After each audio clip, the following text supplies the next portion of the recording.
Okay, good evening, everyone. Please take your seats so we can get started in a minute.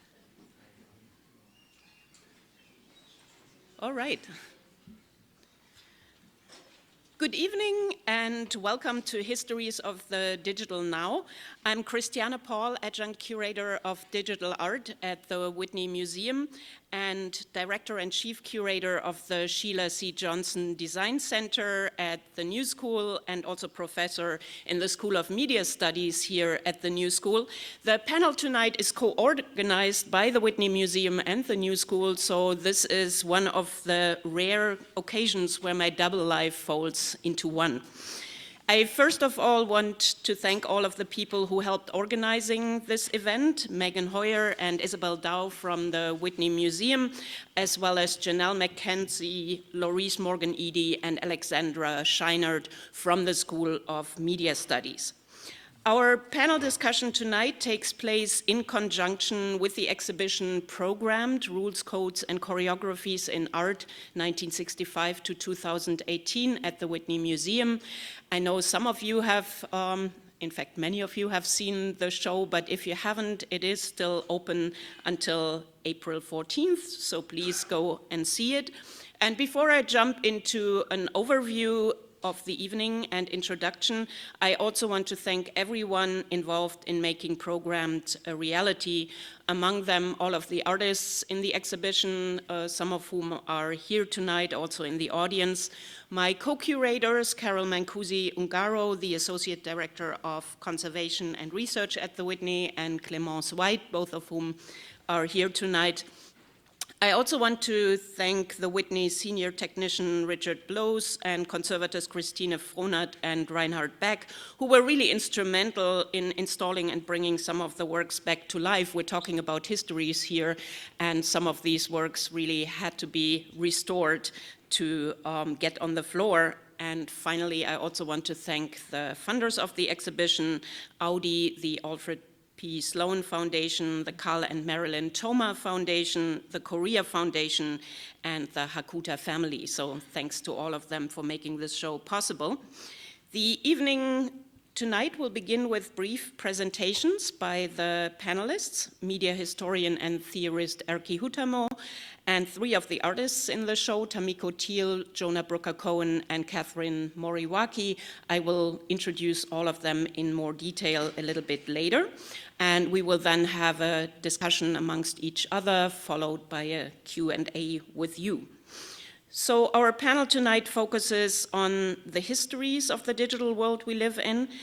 And I want to start by giving a very brief survey of the programmed exhibition and its themes. It actually would take a long time to give you an in-depth overview, so you're getting only a few glimpses and basic ideas here.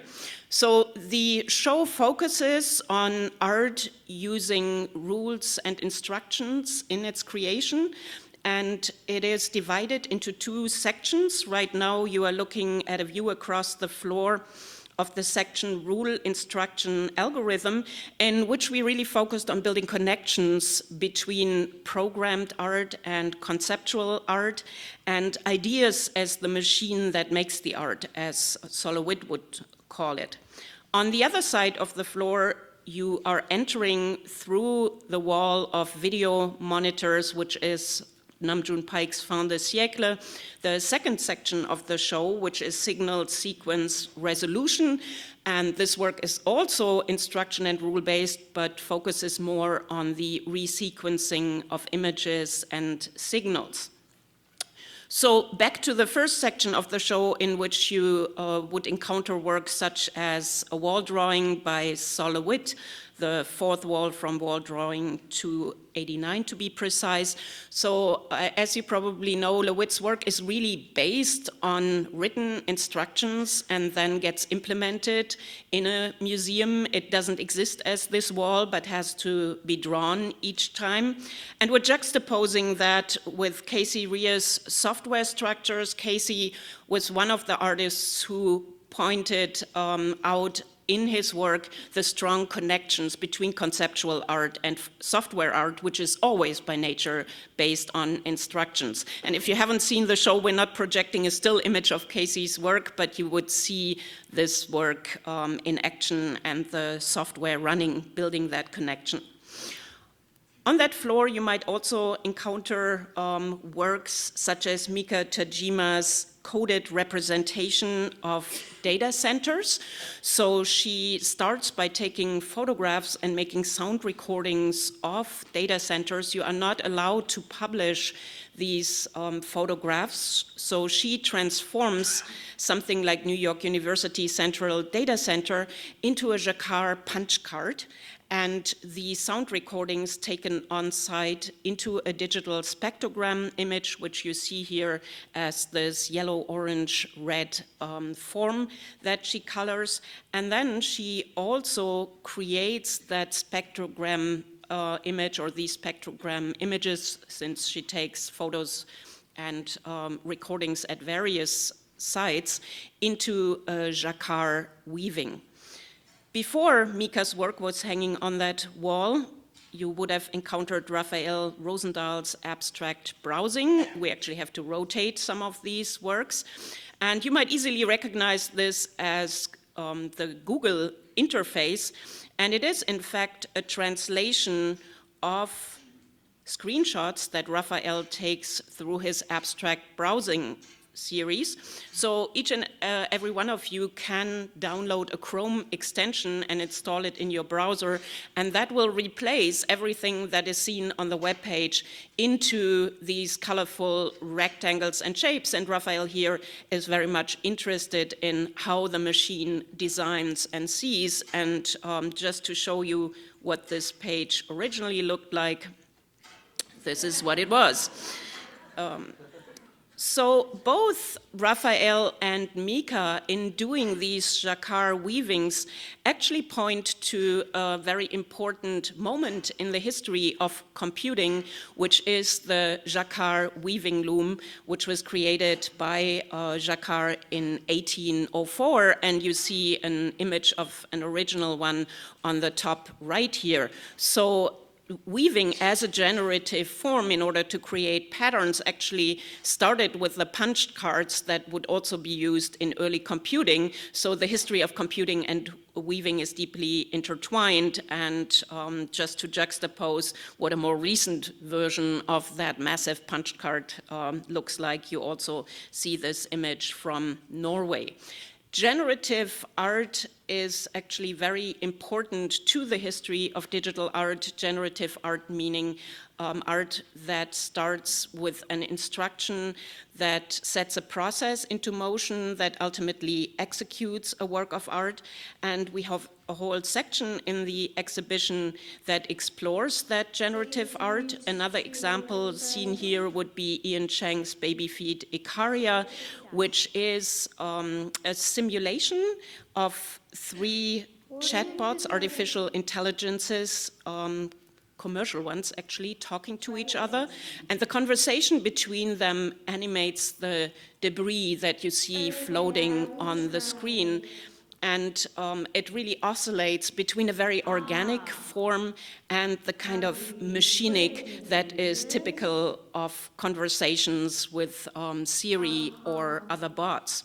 Other generative art included in the exhibition includes Cheney Thompson's broken volume 10 Leaders. So this sculpture is part of a series that all consists of sculptures that are 10 liters in volume, created by these 1-inch concrete cubes. So Cheney, in creating this work, uses an algorithm called the Drunken Walk algorithm, which is used to map unpredictability. So the algorithm just does its job and generates a form, but it does not pay any attention to the weight distribution of the sculpture. Hence, it very easily breaks as the systems economically, etc., for which we use these algorithms. So what you have here on the pedestal is actually a sculpture that broke in half when we brought it to the museum. So this is what it looked before it arrived at the show. And of course, that's scary for curators and conservators, but this is part of the process. This is why the sculpture is named Broken Volume, and Cheney assured us that it will probably break again when we take it out of the exhibition. So on the other side, you will enter signal sequence resolution and the ideas of resequenced images through Namjoon Paik's massive sculpture Fin de siècle, which also uses instructions and rules in order to remix video and create a choreography of dancing patterns, videos including Kraftwerk, David Bowie, Merce Cunningham, and performance by Joseph Beuys. And in that section of the exhibition, you might encounter works such as Lynn Hirschman Leeson's Lorna, which was the first interactive art video done on Laserdisc. And in this installation, you're using a remote control to navigate the branching story of Lorna, who is an agoraphobic trapped in her apartment. The installation itself actually mirrors the environment in which Lorna lives on the screen, and it's a very feminist narrative that plays with ideas of remote-controlled women, just to give you one example.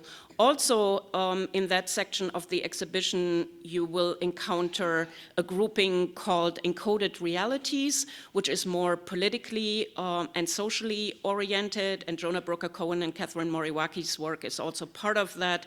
So in that section, you will see work such as Keith and Mandy Obadika's The Interaction of Colors, created in the early 2000s.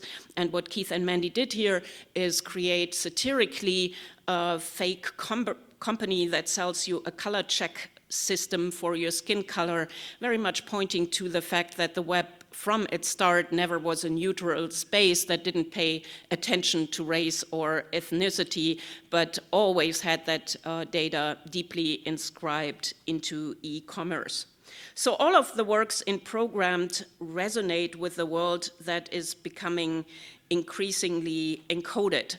So you might encounter augmented reality in ads right now.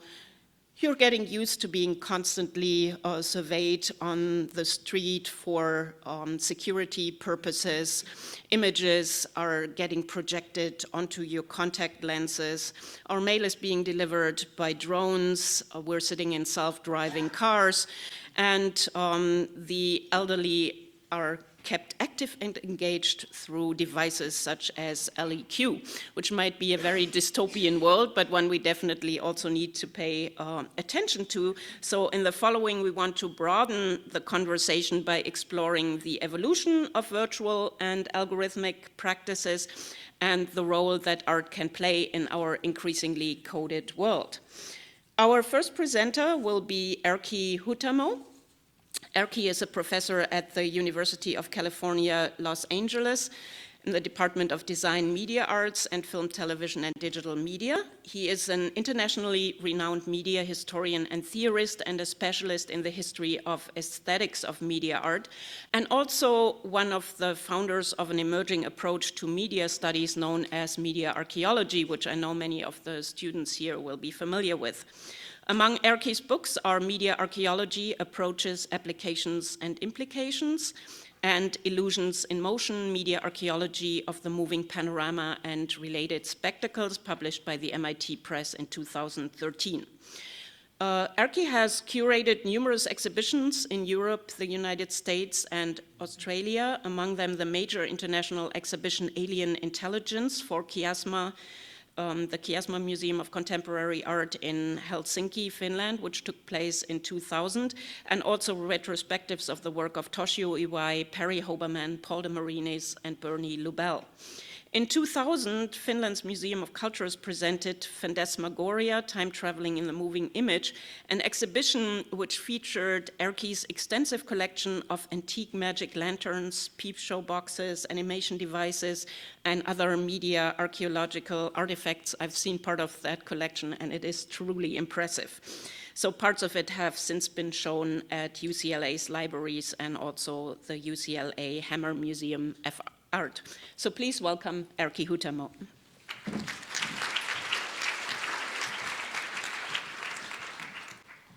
All right, so thank you, Christiane. It was a great pleasure to fly from freezing and rainy Southern California to freezing and snowy New York. And it's a great pleasure also to be in this panel. So I have had a, shall we say, a very fruitful, collaborative relationship with on these fields with Christiane for a long time, so sharing a lot of information. I've been very impressed by the work over the years that Christiane has done, really not only to work with the latest forms of digital art, but also to preserve the memory of media art. And I think that this is one of the topics we will be talking today. So these are very brief presentations, and I have a notorious reputation of going over time. I'm trying to sort of like prove that I can be very quick and brief. So I'm calling my short presentation Ars longa memoria brevis. Art is long, but the memory is short. What I mean is that even though we do have these amazing efforts by Christiane and others to actually to write and maintain this sort of like understanding of these historical links and connections behind the sort of like contemporary moment in this field of linking art and technology and media. There's also plenty of evidence that that memory is not distributed evenly, and it's not distributed on all possible levels within contemporary society. So there are many problematic issues that I encounter very often. I would like to begin by showing two highly interesting events that you probably encountered yourself through the media that happened in October 2018. First of all, this painting, which you see right here, was sold for $432,500 at Christie's. What made it special is that Christie's promoted that this is the first painting made by an artificial intelligence ever put into an auction. This was done, basically signed by a so-called French art collective named Obvious. And before 2018, nobody had ever heard anything about these people behind that label. So the issue became highly interesting already before finally the auction was closed, and it was found out that this painting was sold for more money than a couple of Warhols and other name artists work in the same auction. Because there were comments that was raised on the internet basically saying that this whole thing is absolutely nothing, and it's pretty much like a kind of a sham, this whole idea. First of all, it was pointed out that it was based on using an algorithm written 2015 by another person, actually in this case 19-year-old college student. These artists proved to be 25-year-old students from France who wanted to make a little bit of extra money, and for that reason they had started a very hefty promotional campaign on the internet, so in the beginning of the year, with continuous kind of like press releases about this sensation which was on the way.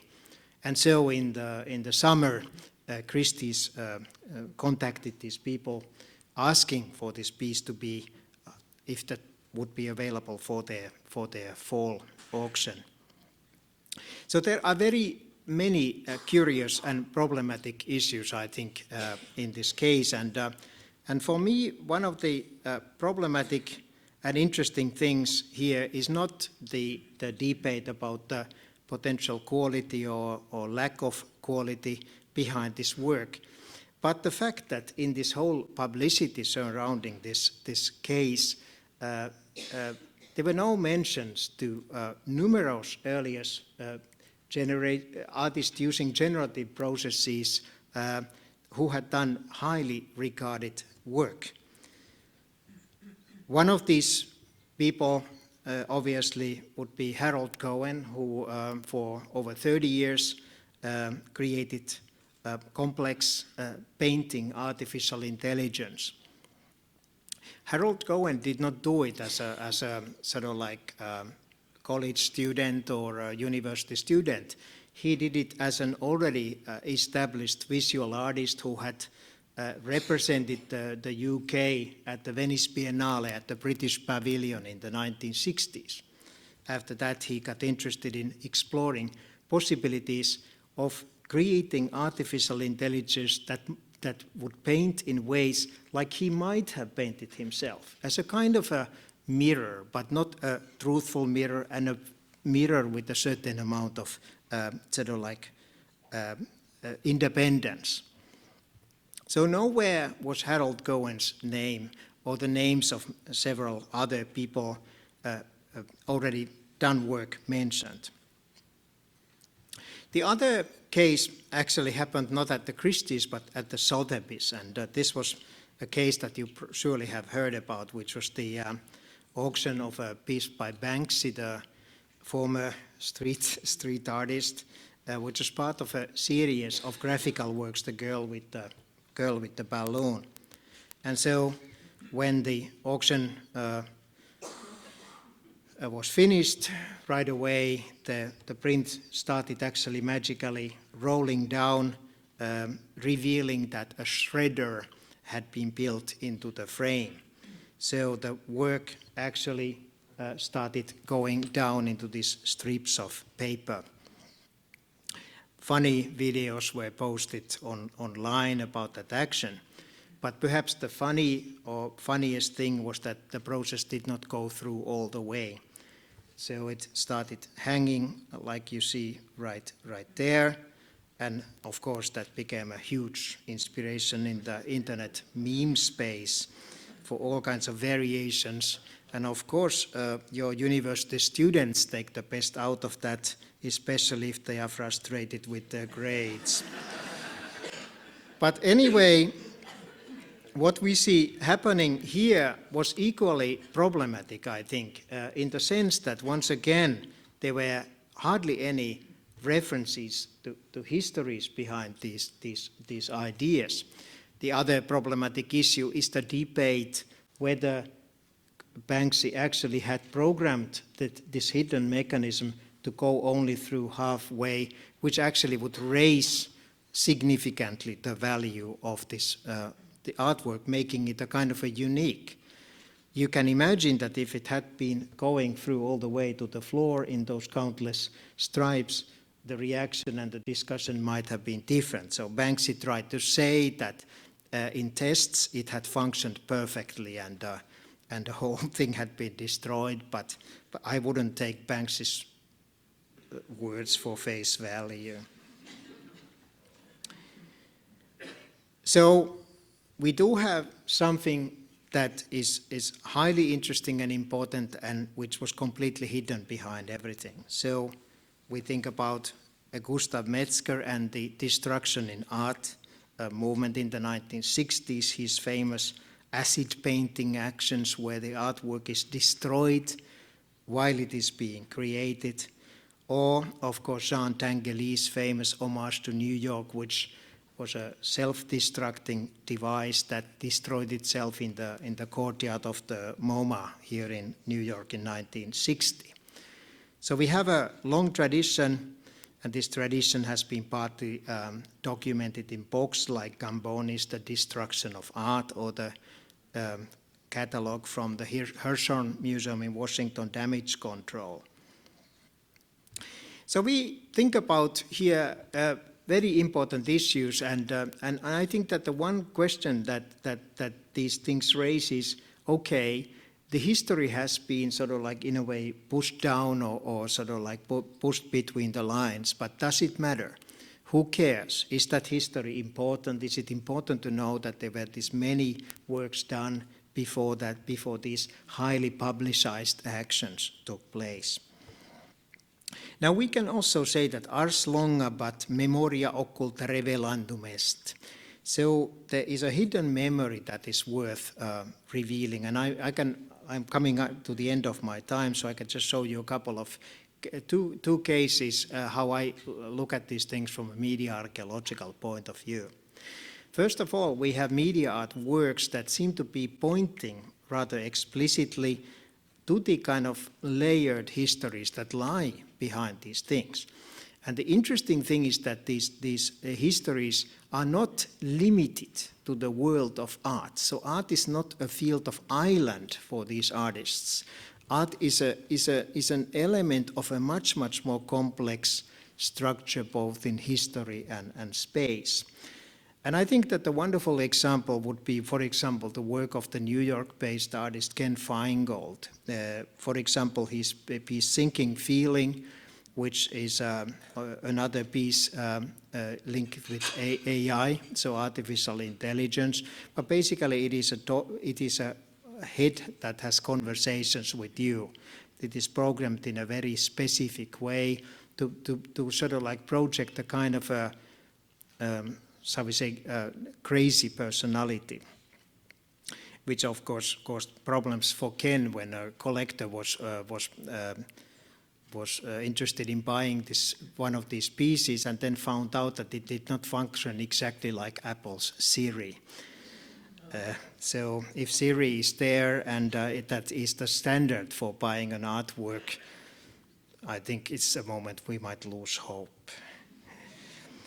So anyway, but what we easily see when looking at this kind of work, we see that it is a work that actually engages in active conversation between these complex histories that go behind these things, from Joseph Weizenbaum, Elisa, conversational kind of play with the idea about the artificial intelligence from the 60s, or even much earlier things like Abbe Mikkel's Talking Heads was exhibited in the late 18th century, which were automata figures able to talk. And so if you look at this comparison, so this probably makes it clear, even though Ken's piece is interactive, so you can actually talk to the head and get sometimes very baffling replies from the artwork. There's also, of course, the tradition of ventriloquism, which we find behind that work, but also behind by Ken Finegold's self-portrait as the center of the universe, ironically positioning a simulacrum of the artist within this strange company. My final other example would have to do with the locus communis, or the commonplace, and in a kind of an ironic but also complex, perhaps kind of a homage to that. These are works by Lynn Hirschman, whose Lorna is shown at the exhibition at the Whitney. A series of photographs called Phantom Limbs. And the interesting thing I think here is that this is an artwork that probably is asking for interpretation, asking for a context. And that context is anything but clear, at least the context if we think about certain kind of an intentionality behind it. For we do have the same motive from many different fields, and these fields often have nothing to do with art. They have to do with internet imaging, stock imagery, some kind of strange stunts, website for making TV heads for cosplay events and so on, or even strange figures making appearances, like in this particular Slowboat figure that's been appearing in a certain community in, I think, in South Carolina for many years.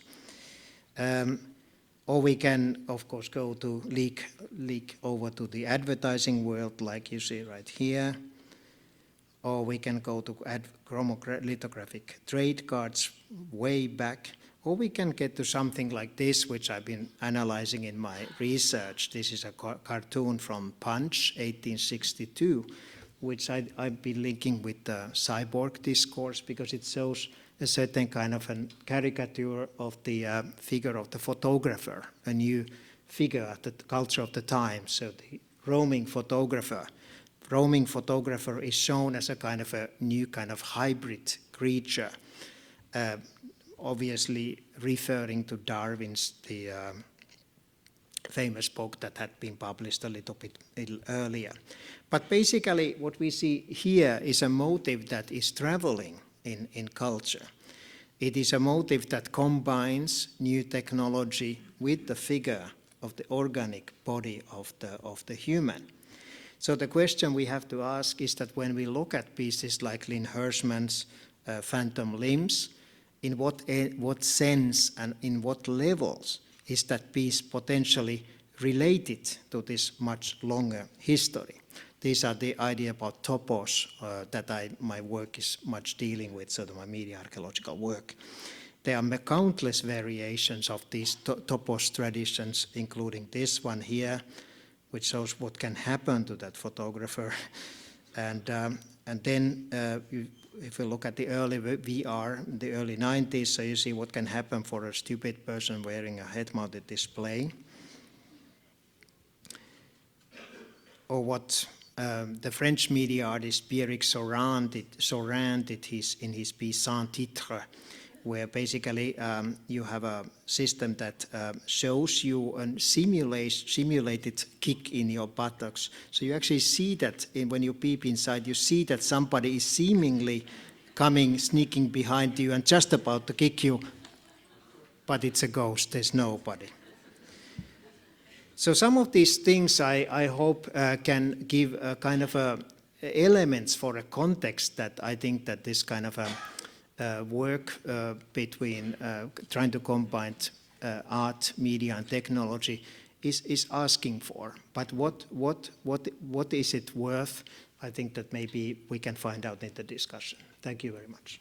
Thank you.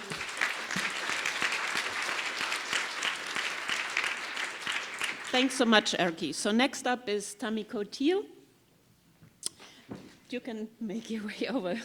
Tamiko was awarded the 2018 Immersive Media Visionary Pioneer Prize by the Society for Art and Technology Montreal for 30+ years of creating poetic objects and spaces of memory that explores social and cultural issues.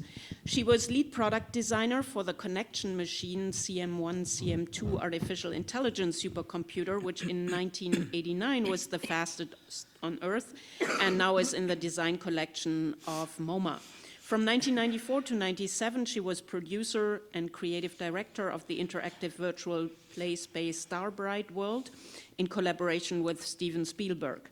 Her interactive VR projections include works such as Beyond Manzanar and The Travels of Mariko Horo, as well as Virtual Wall, Virtuelle Mauer, all of which she will briefly talk about.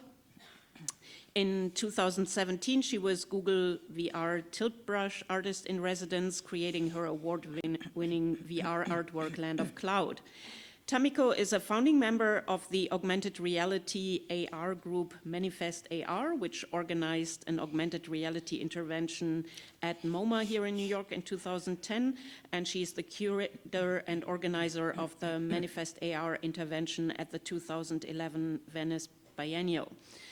These projects actually led to multiple commissions, including Gardens of the Anthropocene in 2016 from the Seattle Art Museum, and also her work currently on view on the Whitney's terraces. Thank you, Christiane, for the invitation to the exhibit and also to this panel. So she asked me to do an overview. This is going to be like a lightning talk. We'll see if it's comprehensible. So I started out, as she mentioned, as a product designer.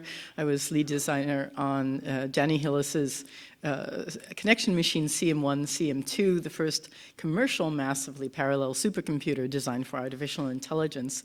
In 1989, 30 years ago, she mentioned it was the fastest supercomputer in the world. Today, it's the equivalent of an iPhone 5 that probably none of you want to have in your pocket anymore. Its legacy lives on surprisingly because this is not well known. In Google, for instance, Sergey Brin, the co-founder, learned his massively programming chop parallel programming chops on a connection machine, and then took another of Danny Hillis's companies, MetaWeb, bought it up for Google, and that became the basis of their prowess in artificial intelligence, actually. And my good friend Joanna Hoffman reported to me, Joanna was on the first team of that created the Macintosh, and she followed Steve Jobs to Next company when he started that. And she reported to me years afterwards that he had asked her, find out who was the product designer of the connection machine. I want them to do the next cube. And Joanna said, unfortunately, Tamiko's gone to Europe to go to art school, and I don't have her contact information. So this little anecdote, which was confirmed by Joanna, was probably one of the major reasons why MoMA brought it into its collection a couple of years ago. And it's the large machine in the middle, the small one to the side is one cube knockoff.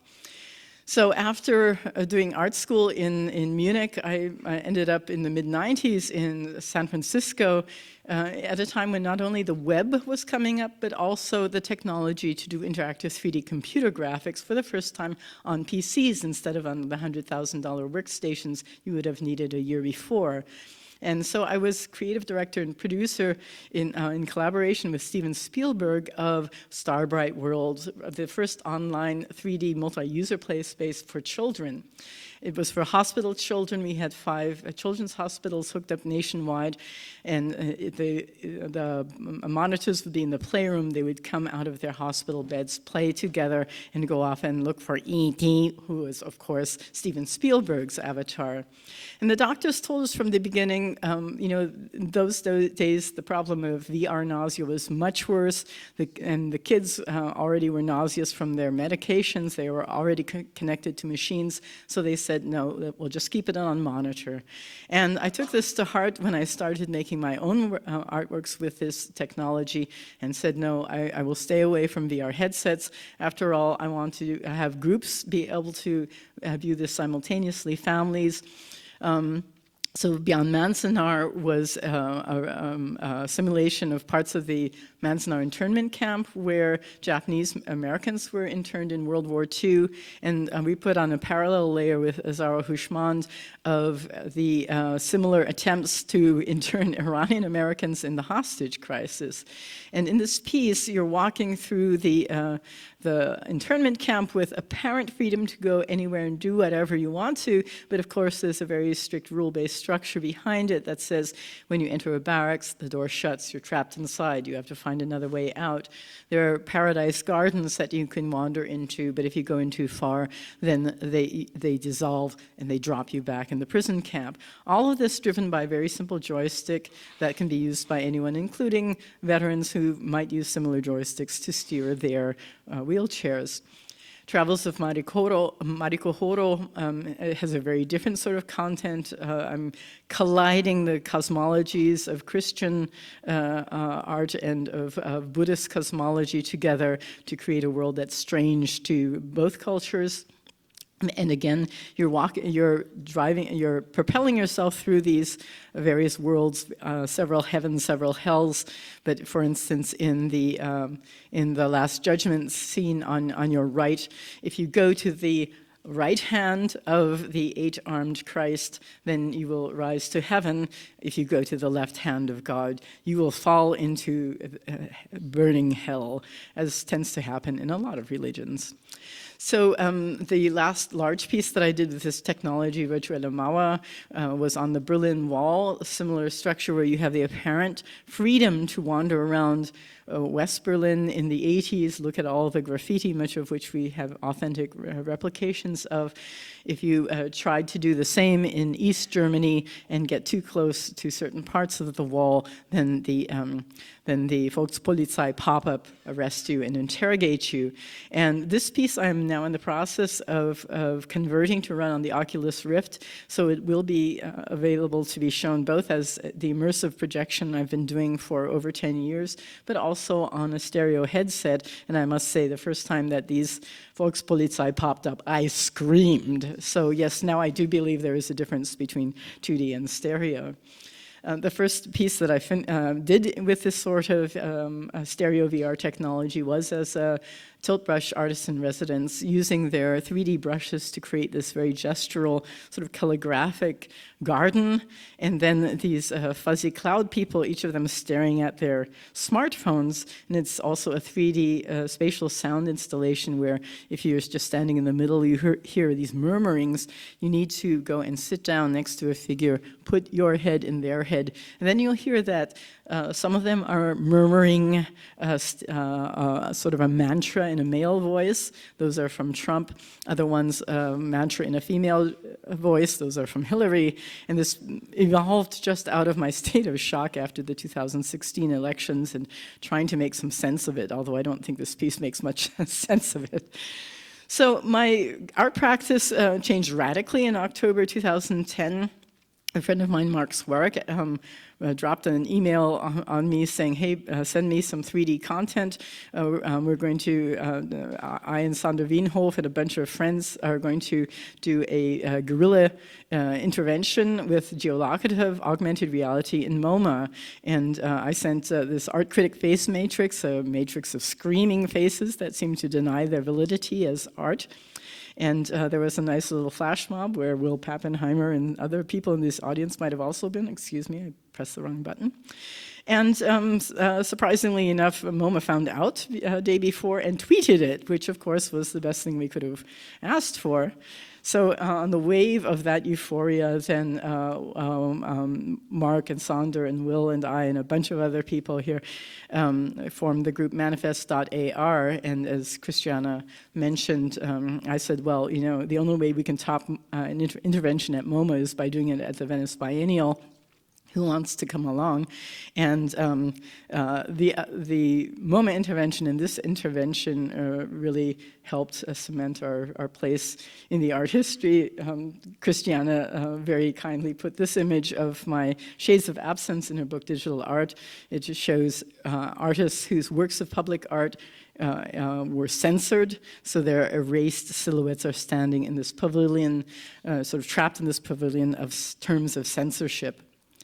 So that got us, Manifest.ar, a lot more commissions. For instance, from Fact Liverpool, Will and I did a piece called Biomoskelters, where we used a heart rate monitor, and Will got funding from Pace University to write this app where it monitors your heart rate level, and depending on whether you're an indiginator, defending the native biome, or an exoticator, advancing biome shifts by invading this biome, then as long as you keep your heart right in the right range, as you walk through the city of Liverpool, you would every 10 seconds plant copse of plants. And here you see how we sort of took over Liverpool with our plants. A very different piece, I Am Sound, is a generative sort of audio-visual portrait of each user. There's a small camera on the stand which takes an image of your face, projects it via a projector on the metallophone, like a xylophone, but made of panels of metal. And then my visual software scanned the image, took light and dark values from each panel, sent it to Christoph Reisera's generative music program, and he played that music, which was created out of your own face, on by vibrating those panels of the metallophone. I've only shown this once. If I get to show it again, I want to change the code a little bit, so when you look away from the camera, everything will dissolve into cacophony. So not only will your face be generating the whole audiovisual experience, but it will also, however, trap you in its clutches, in its system. You will be both seed and prisoner of the system. I got back to climate change themes in Gardens of the Anthropocene, commissioned from the Seattle Art Museum, where I looked at native plants that were predicted to be able to survive the climate change that would happen in Seattle. For instance, these very beautiful farewell to spring aptly named plants that I made much more sort of prickly succulents. And then if you look directly at one of the flowers, it enlarges and tries to engulf you, and you'll see that the stamens are actually an antenna, which is like sucking the electromagnetic radiation out of your smartphone. So I'm trying to like bring the technology into your experience and realize you are also part of the problem generating the climate change. When Christiane asked me to do an AR piece for the sixth floor terrace with an algorithmic structure, together with my collaborator /P, we immediately thought of Lindenmayer systems, which are growth rules for plants, but also corals. So we essentially put the sixth floor terrace underwater. Everything's kind of tropical blue. There's these bright, beautiful corals. But if you look a little bit closer, you'll see they're all out of plastic. And actually, over time, over the course of the day, and here my cough is coming, the more people who look at it, the more they bleach. And at the end of the day, if enough people look at it, it'll bleach to absolute white. So before I start coughing, I'm going to end it there. Thank you.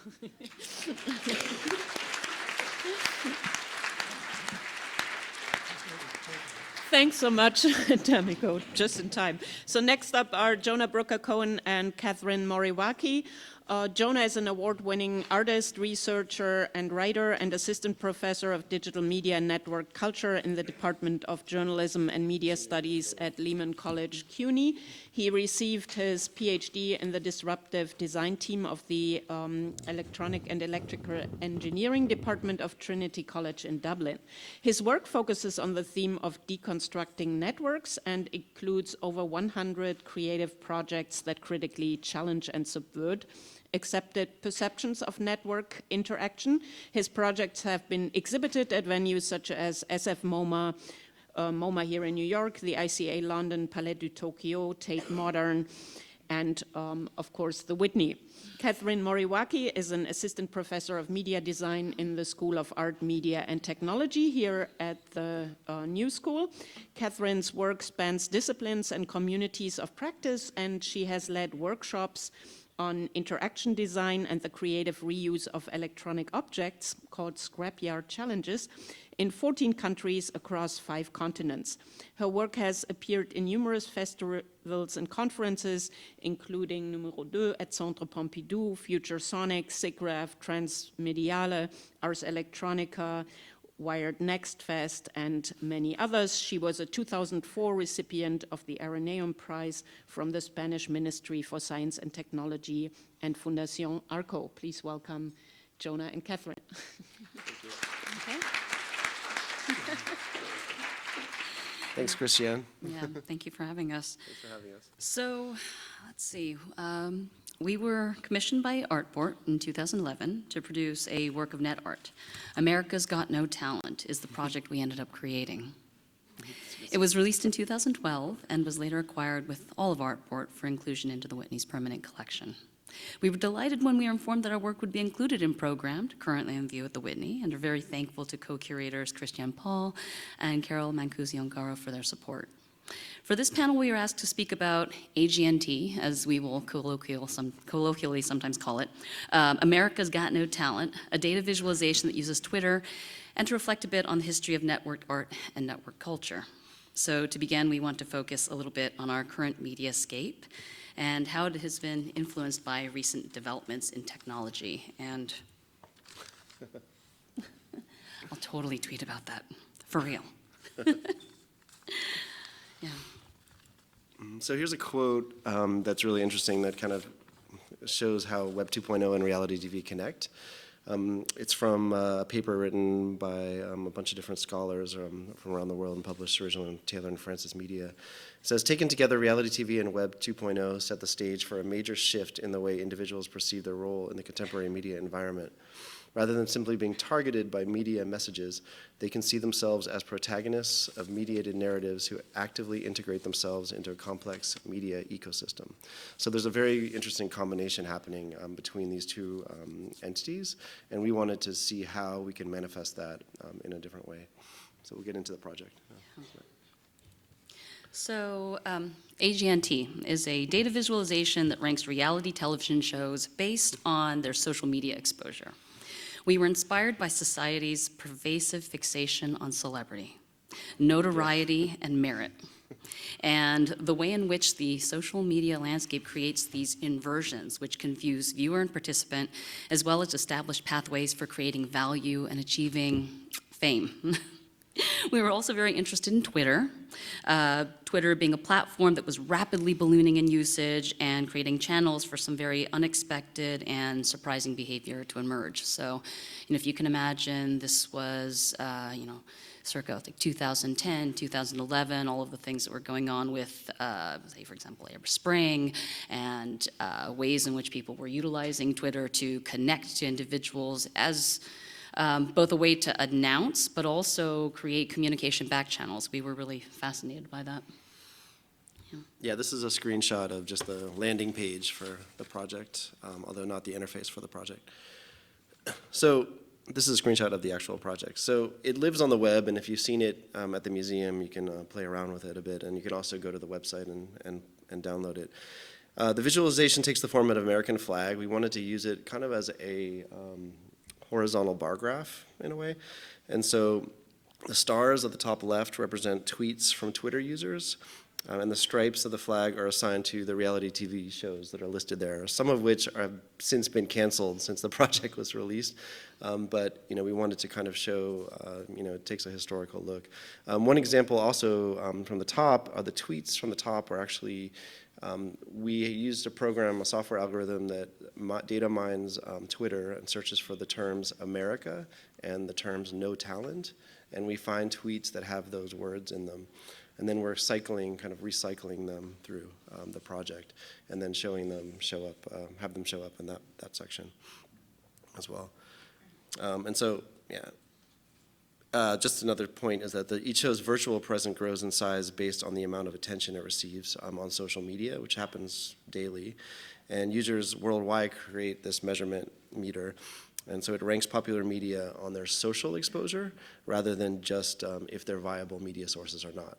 So this is a really interesting way of looking at traditional media through the lens of social media. Oh, next slide. Oh, yeah. And one other thing is we set up a Twitter feed for the project. So we call them tweetback loops. So it actually finds those tweets that have the words America and no talent, mashes them up, and then tweets them again through the project's account. Okay, yeah, so that's part of what I said. Yeah. So here we want to reflect a little bit on net art. This is a funny tweet that it found, actually, so we wanted to kind of highlight that. I'm sorry about Kim Kardashian. We seem to be bashing her a lot in this, but we have nothing against her personally. So here's where we like to reflect on net art and the self-reflexivity of net art practice, which has been part of the medium itself. One thing about net art is that it always comments back on the medium it's born from, and so you look at early forms of net art, and you'll see people making art out of forms, for instance, things that are so banal that we use every day, but you can actually use that to make some interesting art. It's also been difficult to locate specific practices in net art, as it is a very elusive and sometimes anarchic art form, which uses the internet as its primary material. So net art draws on data from other internet memes and websites, which gives them sort of distinctive dynamics and transients. And it's really, net art, I would say, is a very site-specific art form, so it's bound to its own presence and impact on the internet, right? Yeah, it's very specific to itself. Yeah, and then it was really interesting hearing Erkki talk about the ways in which different artists draw from references with technology from places outside of the art world. I would say that net art is certainly a practice in which that kind of drawing of references from different sources is something that is sort of always been a characteristic, if you will, of the medium. Yeah. Are we done? Yeah. I think basically that's it, because we just wanted to talk about the project, but you're welcome to play around with it at the Whitney, and we'll feed back into the discussion. So thanks. Can you hit the button? Okay, thank you very much. So thanks so much for all of your presentations, and I think what they together have shown is really the complexity of the landscape we're looking at when it comes to art and technology intersections, but also their histories, be it your histories as an artist and the creation of your work from the 80s in Tamiko's case through different forms until today. And Jonah and Katherine, I think we can also talk a little bit more about earlier networked pieces that you have done, or in Erkki's case, really looking back at centuries of these intersections. And as programmed as an exhibition, I think it's important to note here that these practices of programmed art, of digital art, have really been evolving over centuries. I mean, we're looking at a history of digital art since roughly the 1940s, if we ignore all the groundwork that has been laid before. But when it comes to generative art forms, then we go centuries back, you know, to Islamic decorative tiles and so many types of practices. And I think this is important to keep in mind, and also one of the core ideas that Programmed tried to get to. Before I raise some of the big picture questions about histories of art and technology, I also would like to briefly start with questions about your practice and what attracted you to this medium, or looking at its history. So Erkki, perhaps you can start talking a little bit about media archaeology. You were someone who actually was crucial in founding that as a discipline. You know, why media archaeology? What's important to look at here for you? Yeah, so let me try to be brief, because I think we have plenty of topics and little time left. But so in my case, obviously, so I was trained as a cultural historian and art historian, and I have a long history of, in a way, combining different things. So as Christiane mentioned, I in my early years, I was very much involved not only in sort of like theory and culture, but actually working with artists, producing artwork by several well-known, internationally known artists, and curating many exhibitions. So my way of thinking these things, this sort of like practical side and the historical and theoretical side, always have sort of like come together from very early times. And but more specifically, what inspired me to sort of like start developing ideas that finally led to this sort of like thing called media archaeology was my encounter with virtual reality during that first wave of VR, which happened in the late 1980s and sort of like burst out into a sort of like phenomenon probably 1990. So, and I was inspired by very mixed feelings about that whole thing. And so first of all, those early experiences, I was lucky enough to try many things out. Many artworks that were made by people like Matt Mulligan, or actually astonishingly many pieces were done in the very beginning of the 90s. These pieces, by the way, seem to be completely missing from the memory that we now have among the younger generations about this in the second, maybe it's the second VR wave that's kind of like happening right now.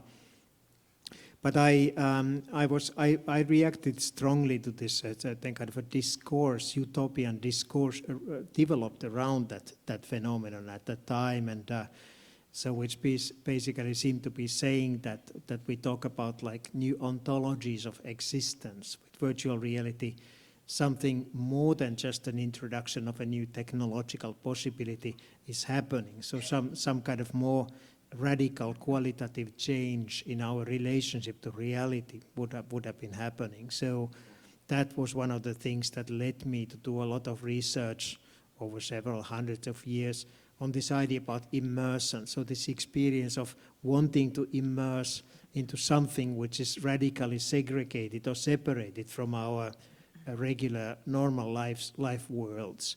And so I came to notice that it is what I came to call a topos. Topos is a sort of like culturally repeated sort of like formula that travels in cultural traditions and gets filled with content over and over again under certain kinds of changing cultural circumstances. And I guess that this is one reason why I also chose to mention some of those examples that I showed, because I'm intrigued in the way how these traditions seem to be often happening in a certain kind of in the background, so not put explicitly formulated within these traditions of art, but at the same time it also happens that certain artists, and sometimes not only the artists but people reading art, so looking at it from the outside, discover the sort of like what I call the life of topoi within these traditions. So this is one way of, only one way of raising this question about the historicity of the new in this kind of tradition. But it's not the full story, it's not the only explanation. It is one way of sort of like coming up with a certain kind of critical practice, linking it to kind of things like what Christiane's exhibition is showing at the Whitney. Yeah.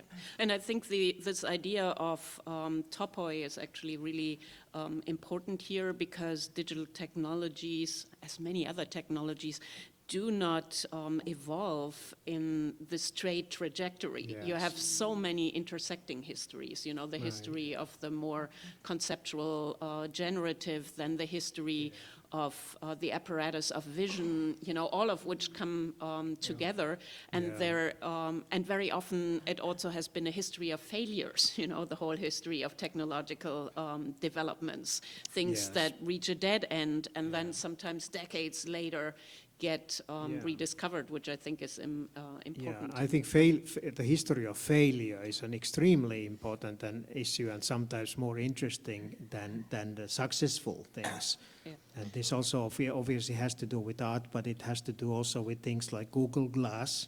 So I just finished a study about the Google Glass. Do you even remember anymore? Wonderfully interesting failure on many, many levels. It has a lot of potential to sort of like reveal a much sort of like wider patterns and structures also in time. Yeah, and Tamiko, you and Erkki share an interest into the immersive or layering of vision. Can you talk a little bit about what interested you in that technology? One thing that had always stuck in my mind was when I read an article by you that actually referenced Japanese cultural heritage and this rich world, you know, of ghosts of mythical figures that you seem to have lost, and finding, you know, that opportunity of layering again in the virtual. You know. Yeah, and I would actually like to reference a couple of books that are, for me, really sort of the foundation text for doing AR or VR. One by Margaret Wertheim is called Pearly Gates of Cyberspace. And she wrote it, I believe, around 2000 or so, or late 90s. So she was looking at the phenomenon of the first wave of enthusiasm about both VR and about the web, about what we were calling cyberspace, and said, you know, actually, this fascination probably has a very long history, and she's explicitly talking about the West, about how since, you know, of course, earlier the Christian universe had heavens and hell, and Dante is the one who most explicitly talked about it, diagrammed it, talked about the levels of hell and levels of heaven. And then she said, however, in the Enlightenment, as astrology turned into astronomy, we started pushing back these spheres. And so, so there was sort of less and less room for the fantasies that we had as science pushed back the levels. We could now see microscopically invisible things. We could see things that were so far away that we couldn't see them with the naked eye. And she says there's essentially no room for that sort of mystical fantasy that we had until the web came up. At which point, all of a sudden, we had infinite universes, and each person can create their own infinite universes, and the internet, and that's, of course, the promise of VR also. So you might recognize this also as the basis of my piece, The Travels of Mariko Hodel, where I was clashing Dante's cosmology together with the Buddhist cosmology and investigating these different levels of heaven. Before I forget, I want to mention also Professor Matthew Smith of Stanford, his book, The Total Work of Art, Von Bayreuth to Cyberspace, written, we met 2004 when I was at MIT CAVS doing a fellowship, so it would have come out slightly after that, but basically still sort of looking back to the 90s flush of the promise of VR and looking at how Richard Wagner took this concept of the total work of art and how that really sort of transformed our idea of immersive artistic experience. So, so when with this as sort of background as I was doing VR from 1994 on, when I hit AR in 2010, I realized that I'd always been doing site-specific virtual reality. It was based in the Manzanar internment camp. It was based essentially in Venice. Venice was the point where the mystical Western paradise that Mariko Hodel landed in, and it represented all of Europe. Of course, the Berlin Wall has a very specific site. So the promise of AR for me was that the site already exists, and I don't have to recreate it, and that saves me like 2 years right there. And then, however, laying this virtual content on top of it, I mean, basically what I now say is augmented reality is actually the oldest and the most comprehensive form of human culture that we have. So what happened when those first early humans started talking about, this is the site where, this god appeared, or where this hero was killed? We were augmenting real sites with virtual content. And what happens when we put, on that spot where someone has died in a car accident, we put a cross? We are augmenting that site.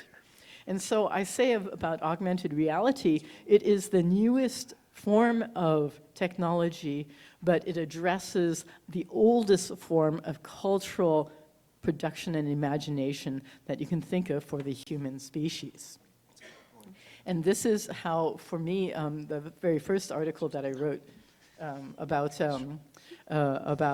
augmented reality, I was actually writing it in order to get a press pass so we could sneak into the Venice Biennial in order to do our intervention.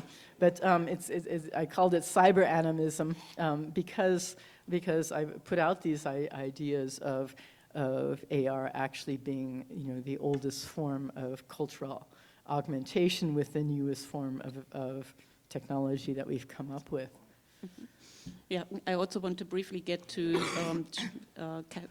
Katherine and Jonah, who have been exploring a very different kind of aspect of technologies. Your work has focused more in this piece specifically, but also otherwise on network, and you can understand the scrapyard challenge as a form of network too, obviously, with objects. But I also would like you to talk a little bit more about what attracted you to networked practices. And Jonah, you actually have, aside from this collaborative work, another work that is in the Whitney's Artport collection that is of a very different time of the network and has a very different feel and focus to it. Yeah, thanks, Christiane. Yeah, so she's referring to a project that I did, I think it was 2003. I think that commission was happened. Yeah, a long time ago now. But I was really looking at the time at social media, kind of before it was coined the term social media, things that we had online, email, email lists, that kind of culture, how people are communicating back and forth. And I think I was inspired by a lot of other net art type projects that I had seen that played around with, how you could actually influence a community or change the way that people behave online simply, by changing one thing, like a really simple rule. And so what Bump Listed was, it was an email community for the determined. So it supported 6 people. And when you joined it, you bump somebody off the list. So they have to keep joining to be part of it. So all I did was really change the subscription rule, which was not really that common for online communities. Usually you would have other types of rules that would change that would just influence the way people could interact, like how many posts they could do or how many people could be part of it. But I wanted to see what would happen if you added this very sort of musical chairs aspect to an online community and what that would do to people as well. So that kind of led me to other projects, but it was really interesting just to see kind of the response that project had, which was pretty large, especially after it was mentioned in the New York Times, and I think the bump rate happened every maybe 2 or 3 seconds before you could even you could even write an email. So it was pretty kind of insane. It became a little scary, actually, how determined people got in this new elitist, mailing list environment. Yeah, that was pretty interesting.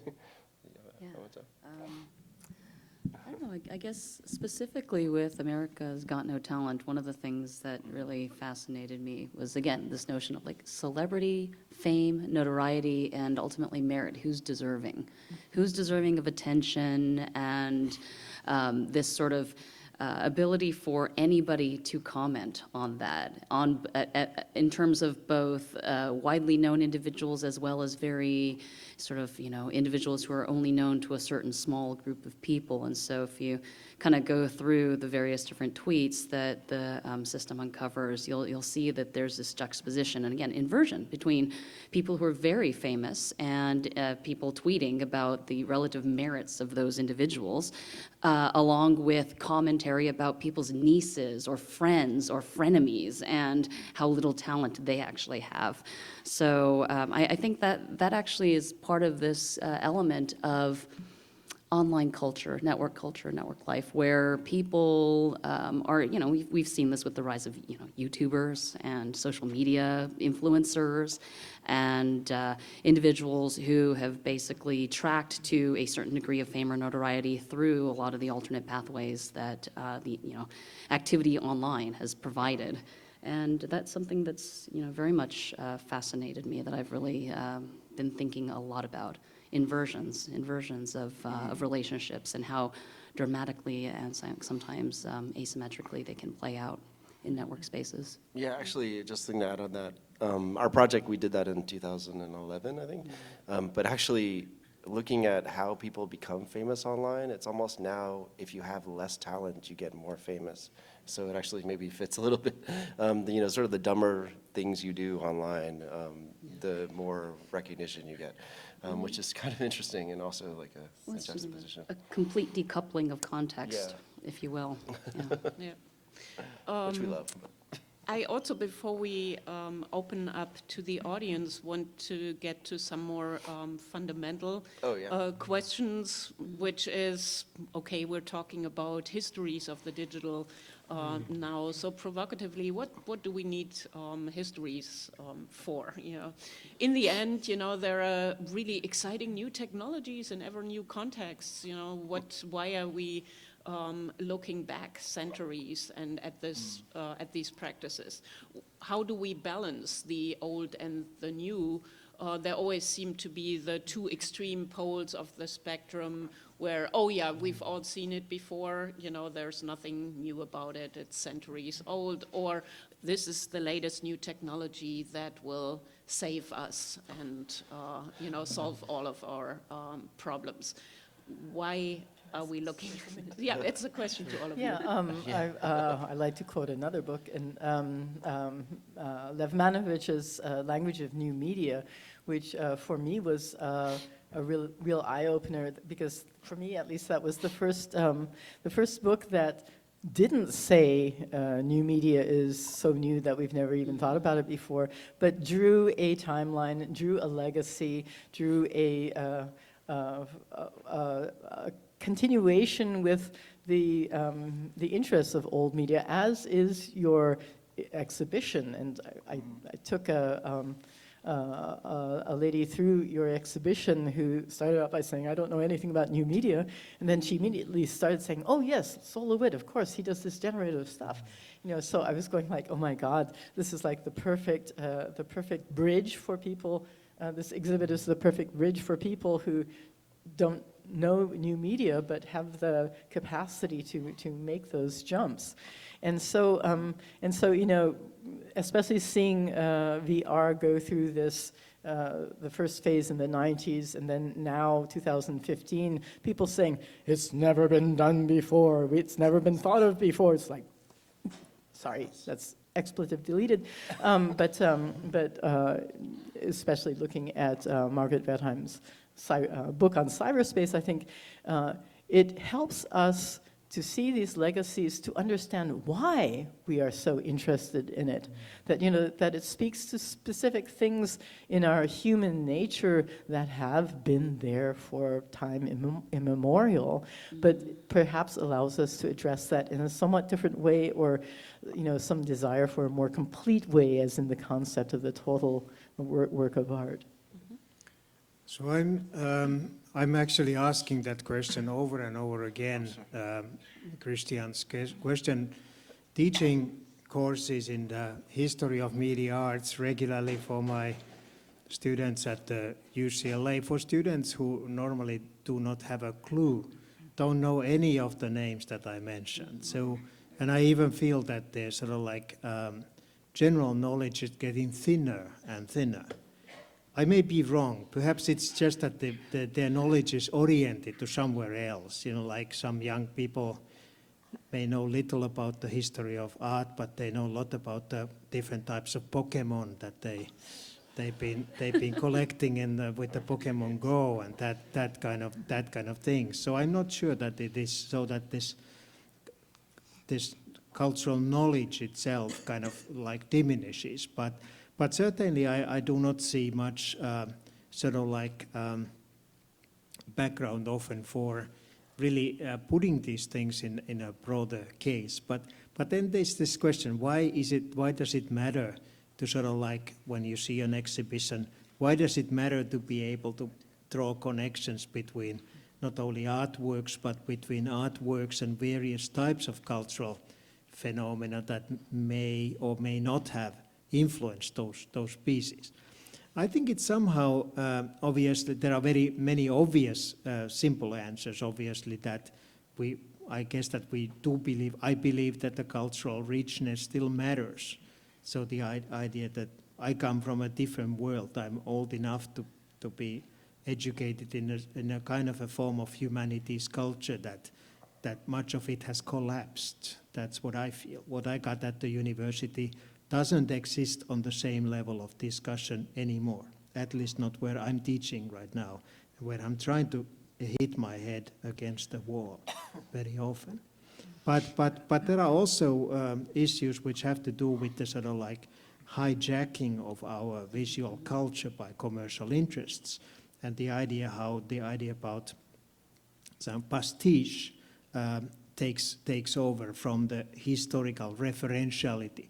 If you think about all the multitudes of images on Pinterest or elsewhere on the internet. So there's a certain kind of a feeling that I have that people encounter many different forms of visual culture, but these are encountered on the level of stock images, cliches, pastiches, that people are not able fully to sort of like assemble together, so to say, into a sort of like what I think would like to see as a kind of a complex picture. And I think that our understanding of these kind of arts somehow should also be sort of like linked and connected with this kind of broader, wider way of recognizing actual links and connections and networks between visual motives. Mm-hmm. Mm-hmm. Anything to well, add on your end? I love the idea of just, merging really old tech to new tech in order to kind of see how it connects us or how we think about it. I did a project in 2001 called Crank the Web, which was a hand crank that I connected up to a browser, and you have to actually manually download the web by hand with this thing. And so that's a 2,000-year-old technology, the crank, connecting it to today's technology.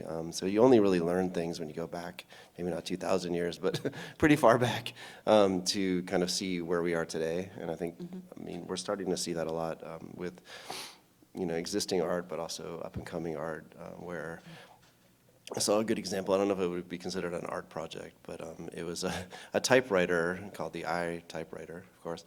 But basically, the paper on it was just an iPad, and when you type on it like an old typewriter, the things that normally put ink on the paper were actually just capacitive sensors. So you actually type in the typewriter, and it would strike the iPad as if it's typing. And I thought that was a really cool way of thinking about how we have this mechanical object can marry to a digital object, and what kind of representation, what that means to the future of mechanical objects. So we're living in a world that's becoming very automated, right? So a lot of the things that we used to do by hand are now automated for us. And so will that mean that a lot of these material, physical, mechanical things are kind of slowly disappearing, even though we like those things because they're physical like us, so we actually relate to them more. But I'm wondering if that's like something that we're definitely going to see. Yeah.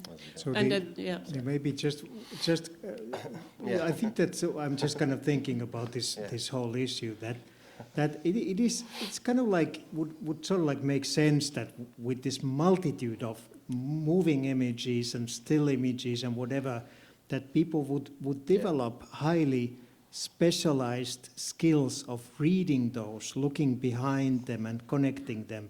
But I more and more, I really feel that this is unfortunately not happening. Mm-hmm. So it is an issue about the sort of like developing that kind of discourses that are reachable.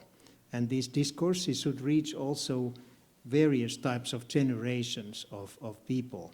So, but I think that we should also respect the idea that, so, let's say, young people have this Pokemon knowledge. I have some experiences of that. They don't. So there's something there, and perhaps that kind of extremely detailed otaku type of knowledge of that kind of images and motives can be somehow, through certain kind of discursive operations, linked with other clouds of information, clouds of ideas, and brought to a certain kind of like a higher and probably even more complex level. But that requires work, and it requires also collective work. It doesn't come by itself. Mm-hmm. I actually would like to open it up to the audience at this point. So if you could come, if you have any questions, if you could come to the microphone, please, that would be great. And while you're mustering the courage to do so, just to not that microphone, that microphone. Or which one? Both of them, in the aisles. And yet, in response to your comments, I would also say that art can definitely play, I think, a very unique role in opening these discursive clouds and reminding us of different contexts in which technological art has existed or technologies have existed, and to connect the dots a little bit. And there is a lot of redundancy in the ever same hopes. I mean, the big hopes surrounding net art in a utopian way were almost identical to the discourse surrounding video art in the 1960s, and I think we need to critically look at that, or we run into the ever same big promises of virtual reality being the empathy machine, as we know, a highly problematic statement, etc. And I think art is very important in that context. Any questions? Great. Hi, should I just say, talk loudly? Okay. My name is Soraya. I was thinking a year ago I was working with, this is like background information that's not that important, but I feel like I have time maybe. I was working on a paper that was using Foucault's last 2 lectures on truth-telling and trying to apply it to Instagram as a place where people felt like they could tell the truth. And I had to ask myself the question, what kind of space Instagram was, and I was compelled then to kind of face how much hope there had been originally in Instagram as a platform, specifically not just for new artists, but in the case I was studying, it was a fashion idea, new models with different body sizes and body shapes to kind of show their image of beauty and their understanding of beauty. And as I was working with this, I had clearly come in with a bias that I wanted it to be a hopeful space, and then slowly realized that actually this not virtual reality, I don't know how I would care, maybe Instagram is considered a virtual reality or social media, was reproducing the same inequalities or the same kind of realities that already exist in our present space. For whatever reason, whether they be capitalist in nature, that a lot of these models who were famous already in real life then gained kind of more immediate fame and retained that in the new realm. My question is, when you're studying these new virtual realities, how often do you encounter that they don't merely represent kind of wants, and et cetera, and kind of desires, but also the ways, or maybe even timelines in which then they come to kind of represent already existing realities? I'm curious what your thoughts are on that. Yeah. Well, I would argue, to start it off, that any technology we create always represents or repeats existing biases. We're looking at that in the extreme right now when it comes to machine learning and that part of artificial intelligence. But then again, we also have to discover the new potential. So on the one hand, you have basically create this echo chamber of enforcing what is already there in terms of attitudes, but then a platform such as Instagram can, of course, also be productively used to actually counter and restructure, as social media often are. So it's basically a double-edged sword that we're always looking at in technology, I would say. Thank you. So I know just basically, I mean that too huge topic, but I mean that this, so the generational experience of the internet is a very complex and very frustrating experience, at least people of my generation. So I belong to those people who, with my couple of fellow history students, we downloaded the first version of Mosaic browser. It took a very, very long time through a dial-up connection in 1993. And we had this astonishing experience. It shows images. Right. And I remember that. So it was an astonishing utopian moment. A little later, because I was already in these media art worlds like Christiane, I got to know personally, quickly, some of the first generation net artists, including people like Alexei Shulgin and Olia Lialina and Jody and these kind of people. And I remember this utopian enthusiasm for this free and unprecedented medium. What has happened since then Well, there's kind of did not necessarily live up to that promise, but that utopian moment seemed to be real, at least in those discussions that existed for at least for a number of years, maybe at least 2 or 3 or even 4 years. Mm-hmm. Not to interrupt you, but if there's anyone else, please come to the microphone and learn. It's okay. Hi, I'm Kaija. I'm a master's student in the media management program. I'm currently working on my capstone right now, and it looks at experiences that we get from immersive pop-ups, like the Rose Mansion and the Museum of Ice Cream, versus fine art experiences, like going to the Whitney or the MoMA or even the New Museum. And my question is, do aggregated shares via hashtags on Instagram platforms like decredit the traditional museum experience? No. Wait, so I'm sorry, no, It was no. just Like if you went on social media, Instagram, and you saw an experience and you want to go to as well, would you think that to like a pop-up versus going to a fine art museum, does that decredit the experience? which experience? The pop-up experience or the museum experience? Both. I think that they're entirely different things. I think the pop-up experiences are often, well, I mean, is this a critique of, yeah, they're often kind of a little cynical, constructed deliberately in a way to try to provide this quote-unquote experience, which is ultimately just a marketing ploy, typically draws from references and like a kind of artistic vision that is usually copped off from artists and other visual designers before them, usually without any kind of credit or explicit kind of acknowledgement of such. There's this really interesting article actually about the soullessness of those pop-up experiences and how they make people feel unhappy because ultimately they are just backdrops for selfies. And I mean, admittedly, you can go to any museum in the city and use it as a backdrop for a selfie as well, but it is also an amazing opportunity to immerse oneself in a range of different visions for the world that actually connect to a much longer history. So in that sense, I don't think that there is really a danger of either, a danger of these pop-ups in any way kind of discrediting a museum experience. Cool, thank you. And I only ask because a lot of museums have changed their policies where they're now allowing people to take pictures versus before where they did not. So, thank you. Thank you. I think Tanya was next. Oh, okay. This is mostly related to how much talk we've had tonight about looking back at history in relation to media right now.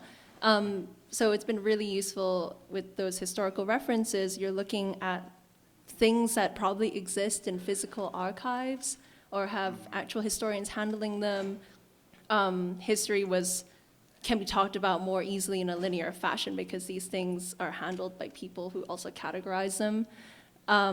Comparing this now, especially in your field of study, which if I remember it wrong, it's web archaeology? Is that what is it? Media archaeology. Media archaeology.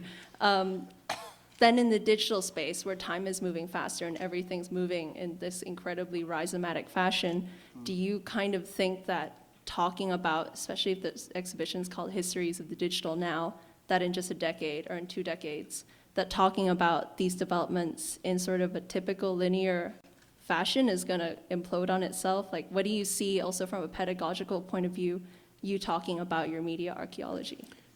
So media archaeology actually, like I think Christiane already mentioned, basically tries to get rid of that kind of traditional linear notion of history, looking things more in terms of like layered, stacked construct, and sort of like ideas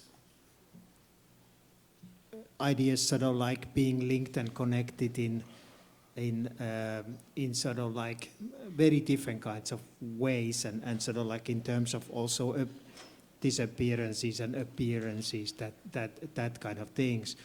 But I think that what's happening in this digital space or digital media space, internet space, of course it is a big challenge for this sort of like this kind of approach, because of also this sort of like seeming speeding up of this sort of like processes, the very quick, so let's say the meme space, so what happens to the internet memes, that is a very quick motions of visual motives that keep on appearing and being modified and transformed. So, but I do also think that these motives and ideas that are traveling and being sort of like modified on the internet do not happen in a vacuum. And the internet itself, even though it looks like so all-encompassing, or the social media, probably still has actually even wider and broader and more complex sort of like context and frameworks where that those things should be placed. Also, and these contexts are also cross-cultural. So we still don't live in a world where the digital world is one and the same, and thank God, this is the way. But also the cross-cultural kind of like approach is a big challenge, next challenge for this kind of media archaeological approach. We have to wrap up soon, so I want to briefly go through your questions. I'll make it quick. My name is Tanya Toft-Ark. I'm a curator and researcher in this field. Thank you so much for your interesting presentations, and thank you, Christiane, for staging this conversation. And my question goes to actually exactly that, the title of the program today, Histories of the Digital Now, which I find very interesting as an alternative to what it could have been, Histories of Digital Art. Because to me it implies that the way we maybe should understand contemporary art today is that it is very contingent and intertwined with our contemporary world and our reality. And my question is, do you think contemporary art today is more contingent or contingent in different ways with our surrounding reality and media culture as it was previously, if we look back? And if that is the case, how might that affect the way we are to understand art in the future, when we also are to write the histories of contemporary art today? I would think that there definitely is a closer intertwinement. So first of all, Histories of the Digital Now very much try to achieve what you're outlining. Because what was important to me is this intersection of digital art with the now and commenting on it. And I think that's also the idea behind Programmed, that it is making statements about the larger cultural environment. I do think that we're looking at a different media landscape. I would say they're always, as all of the presentations pointed out, art is always contextual and highly contextual.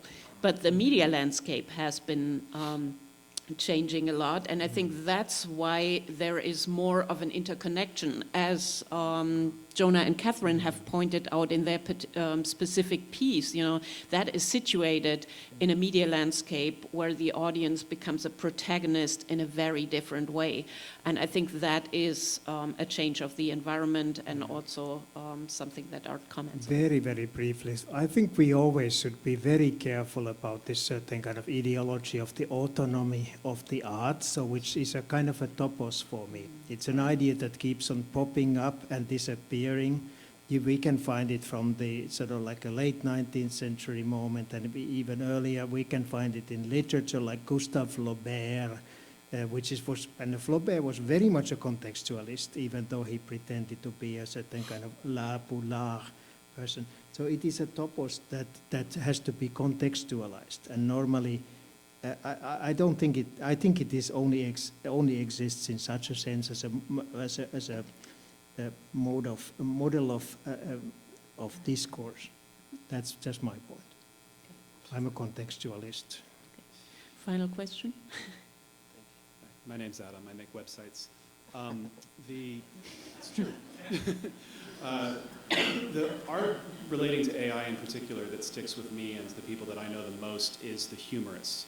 The art that will make us laugh at the sort of short-sightedness of the systems that we have around us. And I think that's great because it makes them less intimidating, but I feel like it can also make them benign. And I think it was Erkki that said something to the effect of that we have a missing role around skilled interpreters of the digital. Is there a responsibility on art and on artists to fill that role? And if not, what is the relationship between art with whatever void we have? For me?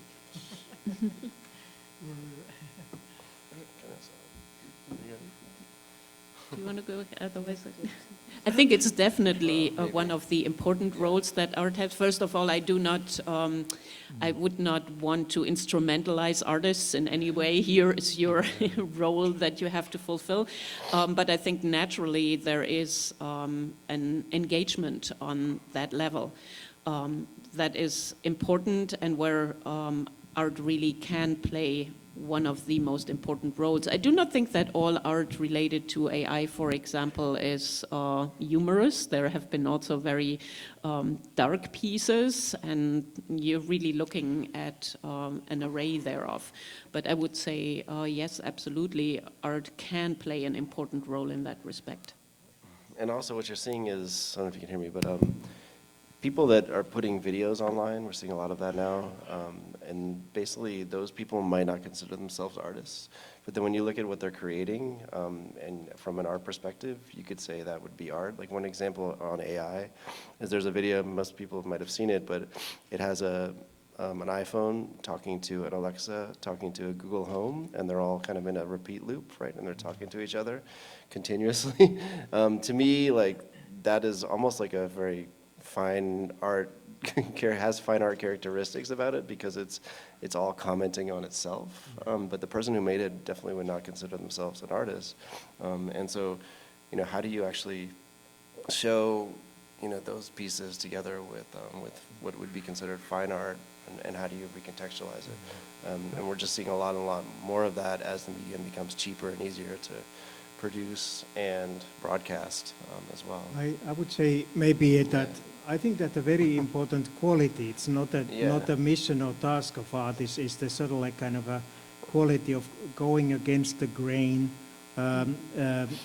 exploring things that are missing, that are misfunctioning, and actually using those as creative tools and mediums. Also like poorly functioning voice recognition systems can produce art that becomes actually sort of like creates really complex and interesting sort of like dialogues and polylogues with this kind of a so-called serious engineering approaches, and this is one way how the art really makes a difference, sort of like showing the complexity of these processes that are seemingly like clear cut and streamlined and functioning.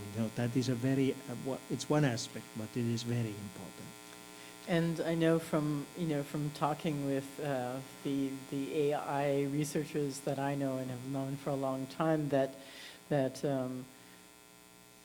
they mostly still say, I develop technology, I make it as good as I can, and the whole social component, how the society deals with that, what effect my technology will have on the society, that's not my business. I don't know about it.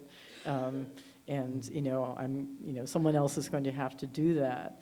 So, I also heard this from a friend of mine who's working on weapons systems, actual like missiles and things like that. So for a lot of people who are really full bore technologists, they really are focused on creating the technology and say, it's someone else's job to comment on them. So there's there's always sort of a dangerous aspect that might come where a society says, we cannot question this technology because we don't know about it. We have to wait for experts to talk about it, and I think especially with like AI technology, that's really wrong because the inherent biases that get built into technology need to be questioned, need to be examined. And that's only going to happen by people who are, so to speak, socially conscious, socially aware, socially critical, whether they're artists or not. But do not wait for the scientists and the engineers to do it. Some of them do, and that's really welcome because they can, of course, back it up, and they have a different weight in their own community. But I really think, any technology can be used for good and for evil. And of course, the people who develop it, it's their baby, it's their child. And they tend to focus on the wonderful things that'll happen, whether that means the war is going to end faster with less people dead, or AI will solve all of our problems. And one quick thing about that, because you mentioned whether or not this approach to humor renders the technology seemingly benign, while at the same time, these technologies actually have enormously, important, sometimes frightening ramifications. I would say that it's one of the challenges when it comes to work that's experienced primarily over the internet, and having nowadays the internet basically as a mode for communicating the kind of work that many people in our field actually do. One of the challenges there is that you're also subject to, in a sense, the bias of the web. And I would say that if it seems like there's a lot of work out there that utilizes, by artists that utilize humor to kind of diffuse the bite of new emerging technologies, that actually might be more a function of the bias of what simply gets more attention online. And that is something that all of us then need to be very aware of. And if there's a hunger for other kind of work out there, it's out there. It's just simply a matter of being able to locate it. Yeah. Okay, I think we actually have to end it here and hopefully can continue the discussion on the floor. Thank you so much for coming tonight. Thank you guys for coming out. And thanks to the panelists for their work. Thank you.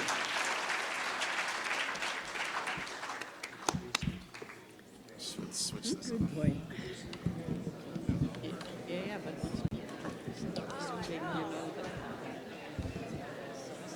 Yeah, like things that go viral. Everything that goes viral is basically all the stuff that's Make